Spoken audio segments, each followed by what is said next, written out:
Hello viewers, আসসালামু আলাইকুম। আশা করি সবাই অনেক সুস্থ এবং নিরাপদে আছেন। আজকের ভিডিওটা একটু ডিফারেন্ট, কারণ আজকের ভিডিও থেকেই শুরু হতে যাচ্ছে আপনাদের জন্য গিভঅ্যাওয়ে বা গিফট। মানে এখন থেকে প্রায় বিভিন্ন ভিডিওতে গিভঅ্যাওয়ে বা গিফট থাকবে আপনাদের জন্য, যেগুলো আপনারা খুব সিম্পলি জিতে নিতে পারেন। এই গিভঅ্যাওয়েতে পার্টিসিপেট করতে গেলে কি করতে হবে এবং আজকের গিভঅ্যাওয়েতে কি থাকছে সেটা আমি ভিডিওর মাঝখানে কোনো এক সময় বলবো। ওকে, এখন আসা যাক ভিডিও টপিকে। এই প্রবলেমটা কিন্তু বেশিরভাগ মানুষই আমরা ফেস করি। সেটা হচ্ছে যখন আমাদের ফোনটা নষ্ট হয়ে যায় কিংবা চুরি হয়ে যায়, এই দুই ক্ষেত্রে আমাদের ফোনে থাকা আমাদের পার্সোনাল কিংবা গোপনীয় অথবা জরুরি ফটোজ, ভিডিওস, ফাইলস আমরা আর ফেরত পাই না। এখন পার্সোনাল এবং দরকারি যে ফটোজ, ভিডিওস বা ফাইলসগুলো আছে সেগুলো আমরা চাইলেই কিন্তু গুগল ফটোস বা গুগল ড্রাইভে আপলোড করে রাখতে পারি। পরে আপনি যে কোনো ফোনে বা আপনি যদি নতুন একটা ডিভাইস কিনেন, তাহলে সেখানে যদি আগের জিমেলটা দিয়ে লগ ইন করেন, তাহলে কিন্তু আপনার সেই আগের ফটোজ, ভিডিওস অ্যান্ড ফাইলসগুলো ফেরত পাবেন। এটা কিন্তু আমরা সবাই জানি, কিন্তু এখানে একটা প্রবলেম আছে। সেটা হচ্ছে আমাদের মাঝে বেশিরভাগ মানুষই দেখা যায় তাদের জিমেল আইডি ভুলে গিয়েছেন কিংবা জিমেলের পাসওয়ার্ড মনে করতে পারছেন না। এখন আপনি যদি আপনার জিমেইলের ইউজার নেম অ্যান্ড পাসওয়ার্ড ভুলে যান, তাহলে কিন্তু গুগল ড্রাইভে থাকা বা গুগল ফটোসে থাকা আপনার ফটোজ, ভিডিওস বা ফাইলস কোনো কিছুই আপনি ফেরত আনতে পারবেন না। আবার অন্যদিকে আপনার এই জিমেল আইডি যদি কোনো কারণে হ্যাক হয়ে যায়, তাহলে হ্যাকার কিন্তু আপনার এই পার্সোনাল এবং ইম্পর্টেন্ট ফটোজ, ভিডিওস অ্যান্ড ফাইলসগুলো দেখে ফেলতে পারবে। এছাড়াও আরেকটা ব্যাপার আছে, গুগল ফটোস বা গুগল ড্রাইভে থাকা আপনার ফটোজ, ভিডিওস অ্যান্ড ফাইলস আপনি কিন্তু নেট কানেকশন ছাড়া অ্যাক্সেস করতে পারবেন না। কিন্তু আপনি যদি একটা সিম্পল ট্রিক অ্যাপ্লাই করেন, যেটা পার্সোনালি আমি করি, তাহলে কিন্তু আপনার এই পার্সোনাল এবং জরুরি ফটোজ, ভিডিওস, ফাইলস কখনোই হারাবে না। আর সেটা হচ্ছে আপনার এই personal and important photos, videos and ফাইলসগুলোকে যদি আপনি একটা ছোট্ট পেন ড্রাইভে শিফট করে রাখতে পারেন। এখন এই পেন ড্রাইভের কথা শুনে অনেকেই হয়তো ভাববেন যে পেন ড্রাইভও তো যে কোনো সময় নষ্ট হয়ে যেতে পারে এবং সেক্ষেত্রে আপনি আপনার ফটোজ, ভিডিওস অ্যান্ড ফাইলসগুলো হারাতে পারেন। সব কিছুরই কিন্তু ভালো এবং মন্দ দিক থাকে। একটু আগেই বললাম যে Google drive and Google photos ব্যবহার করতে গেলে আপনি কি প্রবলেম ফেস করতে পারেন, ঠিক সেভাবেও পেন ড্রাইভেও কিছু সমস্যা থাকতেই পারে। বাট আপনি যদি একটা ভালো মানের পেন ড্রাইভ ব্যবহার করেন, তাহলে কিন্তু আপনার ফটোজ, ভিডিওস অ্যান্ড ফাইলস হারানোর চান্স নেই বললেই চলে। এখন আমি আপনাদেরকে স্ক্রিনে দেখিয়ে দিচ্ছি কিভাবে আপনি আপনার মোবাইল থেকে পেন ড্রাইভে আপনার important photos, videos, files transfer করবেন। এটা করার জন্য আমাদের যেটা লাগবে সেটা হচ্ছে অবশ্যই একটা পেন ড্রাইভ লাগবে এবং লাগবে ওটিজি অ্যাডাপ্টার। অ্যান্ড্রয়েড ফোনের জন্য ওটিজি অ্যাডাপ্টার দুই ধরনের হয়, একটা হচ্ছে টাইপ সি আর একটা হচ্ছে মাইক্রো ইউএসবি। সো আপনার ফোনের চার্জিং পোর্ট যদি হয় টাইপ সি, তাহলে আপনি টাইপ সিটা নেবেন, আর যদি মাইক্রো ইউএসবি হয় তাহলে মাইক্রো ইউএসবি। আর এই ওটিজি অ্যাডাপ্টারগুলো 50 টাকার মধ্যেই পাওয়া যায়, একটু ভালো মানের হলে হয়তো 100 টাকার মধ্যে আপনি পেয়ে যাবেন। আজকের এই ভিডিওটাই যেহেতু কিভাবে আপনি পেন ড্রাইভে আপনার মোবাইল থেকে file, photos and videos transfer করবেন, সো গিভঅ্যাওয়েতে আপনাদের জন্য থাকছে একটা না, দুইটা পেন ড্রাইভ। এইচপি এর ব্র্যান্ডিং করা ছোট্ট কিউট এই দুইটা পেন ড্রাইভ থাকছে আপনাদের জন্য, যার মধ্যে একটা হচ্ছে 64 জিবির আর একটা হচ্ছে 32 জিবির। এই গিভঅ্যাওয়েতে যিনি রানার আপ হবেন তিনি পাবেন 32 জিবির পেন ড্রাইভটা, আর যিনি উইনার তিনি পাবেন 64 জিবির। প্রথমেই আপনি ওটিজি অ্যাডাপ্টারটা আপনার ফোনের যে চার্জিং পোর্ট আছে সেখানে লাগাবেন, এরপর পেন ড্রাইভটা সেখানে ইনসার্ট করবেন। এখন যদি আপনি আপনার নোটিফিকেশন বারটা ওপর থেকে নিচের দিকে স্লাইড করেন, তাহলে এখানে দেখতে পাবেন যে ইউএসবি ড্রাইভ কানেক্টেড আছে। এটা যে সব ফোনেই আসবে এরকম কিন্তু না। সো এখন সরাসরি দেখিয়ে দিচ্ছি কিভাবে আপনি photos, videos and files pen ড্রাইভে ট্রান্সফার করবেন, আর তারপরে বলবো এই গিভঅ্যাওয়েতে আপনি কিভাবে পার্টিসিপেট করবেন। মানে এই দুটো পেন ড্রাইভের একটা পেন ড্রাইভ আপনি গিফট হিসাবে পেতে চাইলে আপনাকে কি করতে হবে। এখন আমি আমার ফোনের গ্যালারিতে চলে যাচ্ছি। আমার গ্যালারির এখানে ওপরে কিছু ছবি দেখতে পাচ্ছেন, একটা গিফট বক্সের ছবি আছে, ফুলের ছবি আছে, গাড়ির ছবি আছে। এখন আমি ধরে নিচ্ছি এই গিফট বক্স, গোলাপ ফুল, গাড়ি এবং প্রজাপতির ছবিটা আমার কাছে খুবই জরুরি এবং সেগুলো আমি ফোনে না রেখে পেন ড্রাইভে রাখবো। সেখান থেকে আমি বের হয়ে যাচ্ছি, চলে যাচ্ছি আমার ফোনের ফাইল ম্যানেজারে। অনেক ফোনে হয়তো ফাইল ম্যানেজার নাম দিয়ে জিনিসটা নাও থাকতে পারে, ফাইলস হিসাবেও থাকতে পারে। সো ফাইল ম্যানেজারের ওপর ট্যাপ করছি।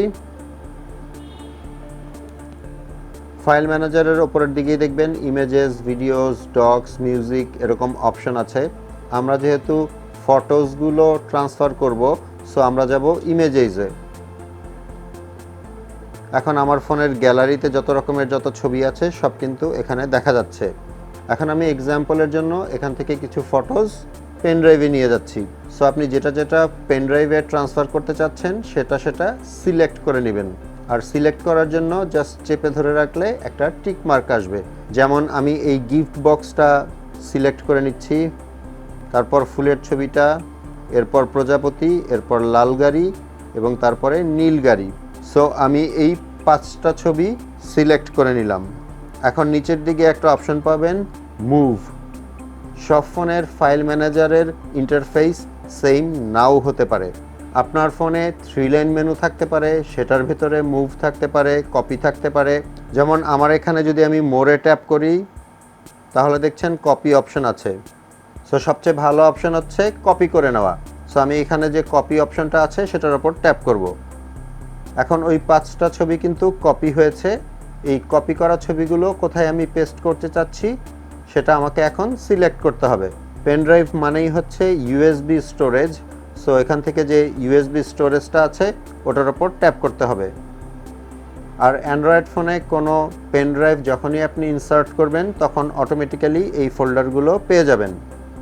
আপনি চাইলে এখানে যে কোনো একটা ফোল্ডারের ভেতরে ছবিগুলো রাখতে পারেন, কিংবা আপনি একটা ফোল্ডার ক্রিয়েট করেও এখানে ছবিগুলো রাখতে পারেন।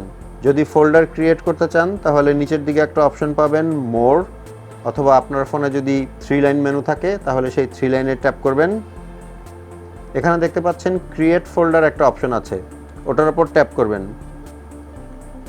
এখন আপনি যে ফোল্ডারটা ক্রিয়েট করতে চাচ্ছেন সেটার একটা নাম দিবেন। ফর এক্সাম্পল আমি নাম দিচ্ছি স্পেশাল ফটোস, এরপর ওকে করে দিচ্ছি। এখন এই ফোল্ডারের লিস্ট থেকে এইমাত্র যে ফোল্ডারটা ক্রিয়েট করলাম স্পেশাল ফটোস সেটা খুঁজে বের করবেন। একদম নিচের দিকে দেখতে পাচ্ছেন স্পেশাল ফটোস, এটা এখন আমরা সিলেক্ট করব। সিলেক্ট করা হয়ে গেলে নিচের দিকে একটা অপশন দেখতে পাবেন পেস্ট, এটার উপর ট্যাপ করবেন। দেখতে পাচ্ছেন যেই 5টা ছবি আমি সিলেক্ট করেছিলাম সেগুলো এখানে চলে এসছে।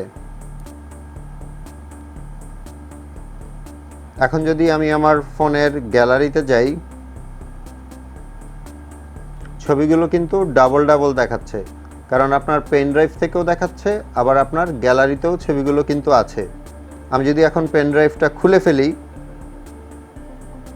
এখন দেখতে পাচ্ছেন ছবিগুলো সিম্পলি গ্যালারিতে আছে। এখন ছবিগুলো কিন্তু পেন ড্রাইভেও আছে, আবার আপনার গ্যালারিতেও আছে। আপনার যদি মনে হয় যে না আপনি গ্যালারিতে রাখবেন না, শুধুমাত্র পেন ড্রাইভে রাখবেন, এখন আপনি কিন্তু চাইলে গ্যালারি থেকে ছবিগুলো ডিলিট করে দিতে পারেন। এখন যদি আমি ওই 5টা ছবিকে ডিলিট করে দেই, প্রথমে সিলেক্ট করে নিলাম, তারপরে নিচে যে ডিলিট অপশনটা আছে কিংবা আপনার ফোনে যেখানে ডিলিট অপশন আছে সেখান থেকে আপনি ডিলিট করে দিবেন। এখন প্রশ্ন হচ্ছে আপনি যে পেন ড্রাইভের ছবিগুলো রেখেছেন সেগুলো আপনি পেন ড্রাইভ থেকে কিভাবে দেখবেন। আবারও পেন ড্রাইভটা আপনার ফোনে ইনসার্ট করবেন আগের দেখানো নিয়ম অনুযায়ী। এরপর চলে যাবেন ফাইল ম্যানেজারে। ফাইল ম্যানেজারের ওপরের দিকেই দেখতে পাবেন ইউএসবি স্টোরেজ কানেক্টেড, ওটার ওপর ট্যাপ করবেন। এখান থেকে আবার সেই ফোল্ডারটা খুঁজে বের করবেন যেটা একটু আগে আমরা ক্রিয়েট করেছিলাম, যেটার নাম হচ্ছে স্পেশাল ফটোস। সেটা আছে একদম নিচের দিকে, ওটার ওপর যদি আমি ট্যাপ করি দেখতে পাচ্ছেন ছবিগুলো কিন্তু এখানে আছে। আবার এই পেন ড্রাইভ থেকে কোনো ছবি যদি আপনি আপনার গ্যালারিতে আবার ফেরত আনতে চান তাহলে আবারও ওপরে ইউএসবি স্টোরেজ কানেক্টেড যে অপশনটা আছে ওখানে ট্যাপ করবেন, ওই ফোল্ডারটা খুঁজে বের করবেন স্পেশাল ফটোস, সেটার উপর ট্যাপ করবেন। এখন ফর এক্সাম্পল এই লাল গাড়িটার ছবি এবং প্রজাপতির ছবিটা আমি এখানেও রাখতে চাচ্ছি, আবার গ্যালারিতেও রাখতে চাচ্ছি। সেক্ষেত্রে প্রথমে আপনাকে এই ছবি দুটো সিলেক্ট করে নিতে হবে। সো আমি সিলেক্ট করে নিচ্ছি। এরপর নিচে যে অপশনটা আছে মোর, সেখানে ট্যাপ করবেন। এখানে কপি যে অপশনটা আছে ওটার উপর ট্যাপ করবেন। এখন ছবি দুটো কোথায় কপি করতে চাচ্ছেন, মানে কোথায় পেস্ট করবেন, সেটা আপনাকে সিলেক্ট করতে হবে। সো যেহেতু আপনি ফোনে নিতে চাচ্ছেন, সো ইন্টারনাল শেয়ার্ড স্টোরেজ যে অপশনটা আছে সেটার উপর ট্যাপ করবেন। এখান থেকে খুঁজে বের করবেন DCIM ফোল্ডার, সেটার উপর ট্যাপ করবেন। তারপর নিচে যে পেস্ট অপশনটা আছে এই পেস্ট অপশনের উপর ট্যাপ করে দিবেন। এখন যদি আমি আবার পেন ড্রাইভটা খুলে নেই এবং এখান থেকে বের হয়ে আমি যদি আমার ফোনের গ্যালারিতে চলে যাই, দেখতে পাচ্ছেন লাল গাড়ি এবং প্রজাপতি দুইটাই কিন্তু গ্যালারিতে আবার ফেরত এসছে এবং আপনার পেন ড্রাইভেও কিন্তু ছবি দুটো আছে। আমার মনে হয় এখন আর কারো বুঝতে সমস্যা হবে না কিভাবে আপনি পেন ড্রাইভে আপনার জরুরি ফটোস, ভিডিওস বা ফাইলস ট্রান্সফার করবেন। এখন বলি কিভাবে আপনি এই গিভঅ্যাওয়ের যে পেন ড্রাইভ দুটো আছে সেগুলো থেকে একটা জিতে নিতে পারেন। ওয়েল, এই দুইটা পেন ড্রাইভ থেকে একটা পেন ড্রাইভ যদি আপনি জিতে নিতে চান তাহলে আপনাকে আসলে তেমন কিছুই করতে হবে না। এই ভিডিওটা পুরোটা দেখার পর একটা লাইক করে দিবেন, তারপর কমেন্ট সেকশনে গিয়ে যে কোনো একটা কমেন্টস করবেন। যদি কোনো কিছু কমেন্টস করার মতো খুঁজে না পান তাহলে at least good, nice, well done এই টাইপের কিছু লিখে দিতে পারেন। আর এগুলো করার জন্য আপনি সময় পাচ্ছেন 18 জুন 2022 পর্যন্ত। এরপর কমেন্ট পিকার একটা সফটওয়্যার আছে, সেটার মাধ্যমে কোন দুইজন বিজয়ী হয়েছেন সেটা নির্বাচন করা হবে। আর তার পরের ভিডিওতে বিজয়ীদের নাম ঘোষণা করা হবে এবং কিভাবে যোগাযোগ করে তারা তাদের এই পেন ড্রাইভগুলো পেয়ে যাবে সেটা বলে দেওয়া হবে। সো আপনাদের সাথে আমার দেখা হচ্ছে পরের ভিডিওতে ইনশাল্লাহ। সে পর্যন্ত সবাই ভালো থাকবেন। আল্লাহ হাফেজ।